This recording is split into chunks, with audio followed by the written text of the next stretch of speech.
नमस्कार, मेरा नाम ज्ञानेश्वर है और आप देख रहे हैं लाइव सिटीज। देखिए, बिहार चुनाव में मतगणना का फाइनल राउंड अब शुरू है, लेकिन बिहार में फिर से नीतीश कुमार दिख रहे हैं। लेकिन सबसे बड़ी पार्टी एनडीए में बीजेपी बनकर उभरी है। जो रुझान है और नतीजे हैं, 75 मतलब 75 सीटों पर बीजेपी रुझानों में और जीत में आगे है। जेडीयू को 41 सीटें मिली है, 41 सीटें मिली है। इस तरीके से बीजेपी और जेडीयू मिलकर 116 सीटें हो जाती हैं। हमने 4 सीटों पर जीत हासिल की है और बीआईपी 5 सीटों पर रुझान और जीत की ओर अग्रसर है। स्वयं मुकेश सहनी सिमरी बख्तियारपुर में कभी आगे और पीछे चल रहे हैं। तो इस तरीके से एनडीए खाते में जब आपको हम खबर बता रहे हैं, शाम के रात के 8 बज गए हैं, तो 125 सीटें जाती है, तो सरकार बनाने में कोई मुश्किल होती दिखती नहीं है। दूसरी ओर आरजेडी महागठबंधन, जिनकी उम्मीदें टूटी हैं, आरजेडी 75 सीटें, कांग्रेस ने 70 सीटें लेकर कितना कुछ नुकसान पहुंचाया है, इसकी समीक्षा अब की जाएगी। कांग्रेस को महज 19 सीटें और सीपीआई को 2, सीपीएम को 2 और माले ने सबसे अधिक लेफ्ट में 12 सीटें, मतलब 110 सीटों के रुझान और जीत अभी महागठबंधन की ओर से हैं।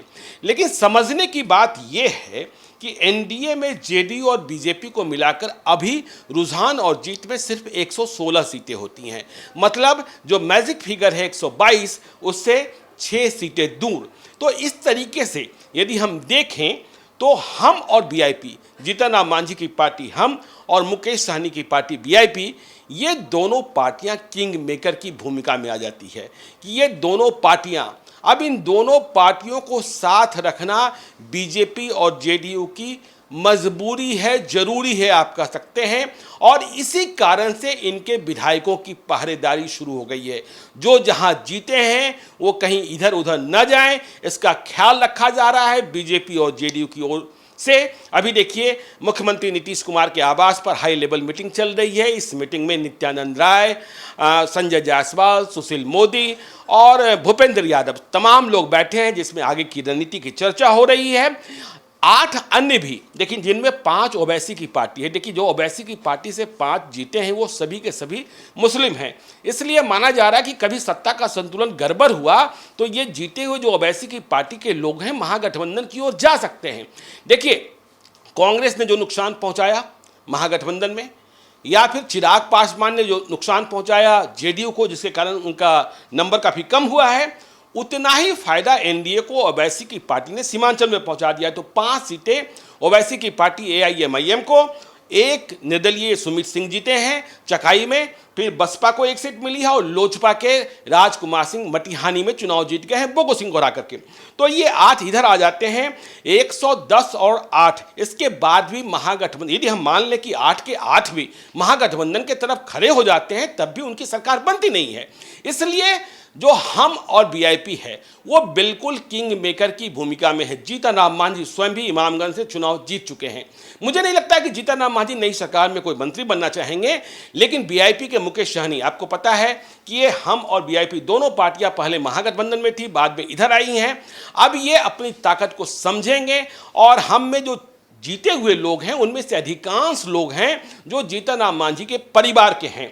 बीआईपी में मुकेश सहनी स्वयं आगे पीछे चल रहे हैं। हालांकि उनके साथ कमिटमेंट है कि उन्हें एमएलसी का एक पद भी दिया जाना है, इसलिए कुछ गड़बड़ भी हो जाता है तो मुकेश सहनी को एमएलसी का पद मिलेगा, यह बात भी तय है। मुकेश सहनी नई कैबिनेट में भी होंगे। लेकिन ये सभी सही सलामत रहें, क्योंकि एनडीए खेमे में यह भी खबर आने लगी है कि आरजेडी मतलब तेजस्वी प्रसाद यादव फिर से जीतन राम मांझी और मुकेश सहनी के करीब पहुंचने की कोशिश करने लगे हैं।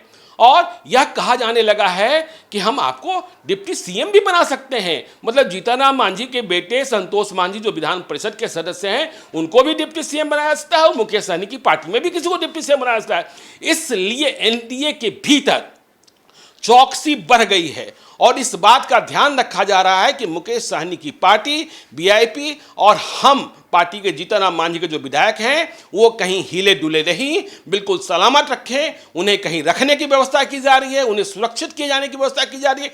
दूसरी ओर एनडीए की ओर से कांग्रेस के विधायकों पर भी नजर रखी जा रही है कि कांग्रेस के विधायक कहां जा रहे हैं। हालांकि कांग्रेस ने अपने विधायकों की वैसे ही कम विधायक जीते हैं, इसलिए वहां डर अधिक है।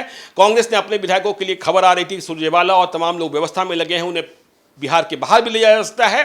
तो देखिए अभी जो फाइनल मैच चल रहा है, फाइनल पारी चल रही है, अंतिम राउंड है, लेकिन बिहार में नीतीश कुमार की सरकार दिख रही है, लेकिन किंग मेकर की भूमिका में जीतन राम मांझी और मुकेश सहनी दिख रहे हैं। अभी 2-4 घंटे का वक्त और लगेगा तो मालूम हुआ कि बिहार में होगा क्या, लेकिन बिहार में फिर से नीतीश कुमार दिख रहे हैं। आप देखते रहिए लाइव सिटीज को। यदि अब तक आपने हमारे यूट्यूब चैनल को सब्सक्राइब नहीं किया है तो जरूर कर लीजिएगा, और यदि इस वीडियो को फेसबुक के माध्यम से देख रहे हैं तो पेज को लाइक कीजिएगा, ट्विटर पर भी हमें फॉलो कीजिए। धन्यवाद।